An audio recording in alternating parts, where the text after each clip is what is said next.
In this video, I'm going to show you how to use food and iron in Last War survival game. If you find this video helpful, please consider to like this video and subscribe to my channel. In saying that, let's just jump straight into the video. Okay, so food and iron are vital resources in Last War. It can be effectively used and managed to boost your base growth and strategic advantage. So, food and iron chests, timing is everything. So you'll find food chests in your inventory special tab. So if you go to inventory and click on your special tab, these chests come in 4 tiers: green, which is common; blue, rare; purple, epic; or gold, which is legendary, each offering increasing quantities of food and iron, scaling with your headquarters HQ level. So now, best practices to use these: you want to go ahead and save chests when your HQ is higher.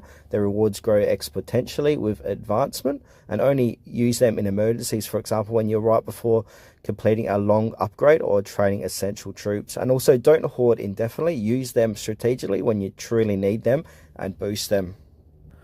Iron mine and field, so building your resources base. So iron mine produces iron continuously. Upgrading improves hourly output and storage cycle length. For example, at level 30 production is 33,840 iron per hour with a 12-hour cycle.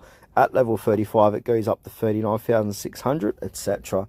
Upgrades costs escalate significantly in both food and iron as levels increase. And now, to maximize the efficiency of these, you want to go ahead and assign higher bonus survivors to boost production.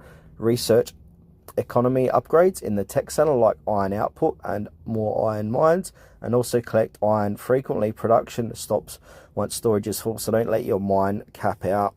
And now, with your food production, these through fields or farmlands which generate food similar in principle to iron production, upgrade these buildings to increase the resource output over time.